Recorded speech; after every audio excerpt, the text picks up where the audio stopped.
Okay. Yeah. All right. We're rolling. We're rolling.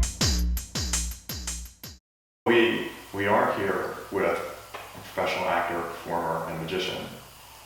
Specifically, I think maybe to get your insights on creating trust. Stephanie, looking at your website, you say that you were drawn to magic from the Albert Einstein quote. Mm-hmm. Yeah. Could you tell us the quote and tell us a little bit about the what full that means quote, to you? the main quote that I use is just partial, which is the most beautiful thing we can experience is the mysterious.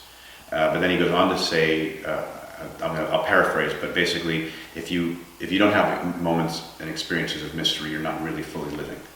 The magician is the one sacrificing to some extent that experience of mystery for the sake of the audience. What's the industry word for what your magic is? Well, mostly the theme of my show is would be in the industry would be called mentalism. I don't have a pure mentalism show because I cut and restore a balloon string and I do the fun stuff with making a bottle disappear and stuff like that. So I would say about 2/3 of my show would be described as mentalism, where you're doing things with people's minds. Mm-hmm. And even though it's psychological in nature and not claiming like that I'm a swami or that I have powers about ESP, it still would be in that category of trying to figure out what word someone might choose out of a book, or trying to guide somebody to pick one thing, even though they have a bunch of options that I'm committed to, predictions and picking up on things, even though my theme has more to do with psychology and trying to read people's body language and stuff like that. That would still go in the category of mentalism. So we should not play poker with you? Right, but not because of the card skills, but because of my people reading skills. Good. Yeah.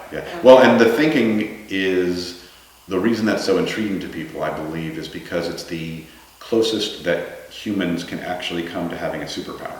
I mean, being Sherlock Holmes, where you can have someone walk in and know where they're from and know what they have in mind and what their intentions are and what they're thinking based on how they tilt their hat or whether they have calluses on their fingers or how they choose to answer you. All of that body language and people reading stuff is really genuinely doable. I mean, it's skills that people have. It's skills that FBI interrogators have. It's skills that some people who do stage performances have.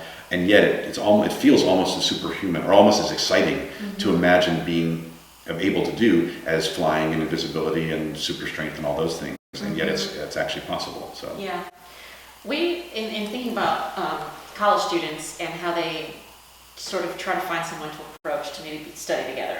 So students would tell us, I'd say, how did you pick that other psych major to study with? And they'll say, they were sort of sitting near me and they just looked nice. They looked nice. They looked nice. And we were like, how does somebody look nice? Mm-hmm. Like I'm thinking there must be a million tiny things, cultural cues, and body language, and just judgments that you're making unconsciously about someone that tells you whether that person looks nice. Yeah, it is. There are probably a million. I mean, our bodies are what our brains are. What's called intuition. Everything that's going on internally, it's like a supercomputer. Yes.